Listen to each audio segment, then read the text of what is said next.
Paper leak, NEET exam paper leak సమస్య భారతదేశ వ్యాప్తంగా కూడా మే మొదటి వారంలో జరిగితే జూలై ఆఖరి అంటే జూలై 23, 24 తారీఖు నాడు వాళ్ళు డెసిషన్ తీసుకున్నారు.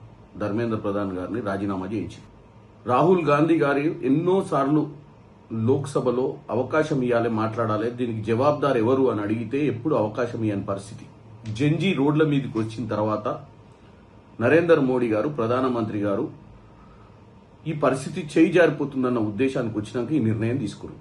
దీన్ని సమర్థించుకోవడానికి బీజేపీ నాయకులు, ముఖ్యంగా తెలంగాణ బీజేపీ నాయకులు, ఎందుకంటే ఢిల్లీలో ఎవరికి తెలియదు కదా ఏం జరుగుతుందో వాస్తవం అని, ఢిల్లీలో ఎవరు చెప్పేవాళ్ళు ఉండరు కదా అని చెప్పి నిన్న డిబేట్లు కూడా పెడుతున్నారు టీవీలలో. ఏమని? తెలంగాణలో పేపర్ లీకులు కంటిన్యూగా జరుగుతున్నాయని. తెలంగాణ ప్రజలకు తెలుసు వాస్తవం.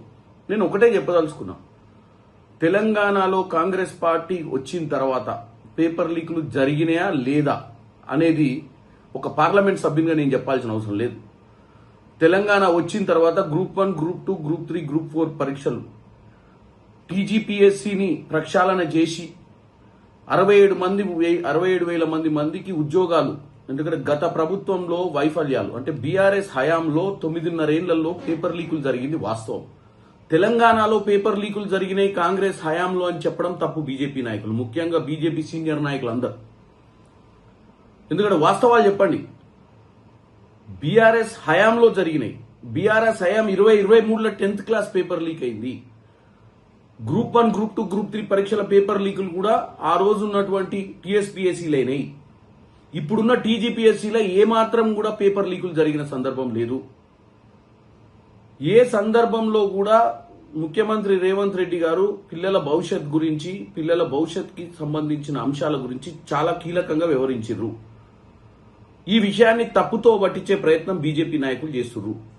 నేను ముఖ్యంగా ఒకటే చెప్తున్నా, మీరు 10 సంవత్సరాలు బీఆర్ఎస్ అధికారంలో ఉన్నప్పుడు కిషన్ రెడ్డి గారు రాష్ట్ర అధ్యక్షులుగా ఉండే, బండి సంజయ్ గారు రాష్ట్ర అధ్యక్షులుగా ఉండే, ఆ రోజు ఏ రోజైనా పేపర్ లీకులు జరిగినప్పుడు మీరు ధర్నాలు చేసిన సందర్భం ఉందా?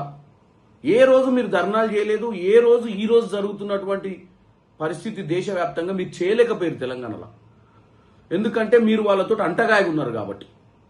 ఇప్పుడు కేవలం కాంగ్రెస్ పార్టీ, రాహుల్ గాంధీ గారు ఈ యొక్క పేపర్ లీక్లను సీరియస్ గా తీసుకోవడాన్ని సంతరించుకొని మీరు తెలంగాణలో రేవంత్ రెడ్డి గారి సర్కార్ మీద దుమ్మెత్తి పోస్తుర్రు.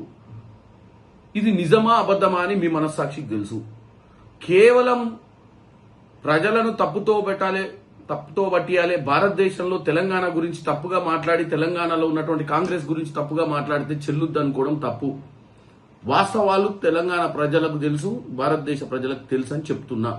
మీకు చిత్తశుద్ధి లేదు కాబట్టే మీరు అధికారంలోకి రాలేకపోతున్నారు బీజేపీ నాయకులు. ఎందుకంటే అందరినీ ట్రై చేసిర్రు, బండి సంజయ్ని ట్రై చేసిర్రు, కిషన్ రెడ్డిని ట్రై చేసిర్రు, ఇక అందరినీ ట్రై చేసి లాస్ట్కి ఇప్పుడు రామచంద్రరావు గారిని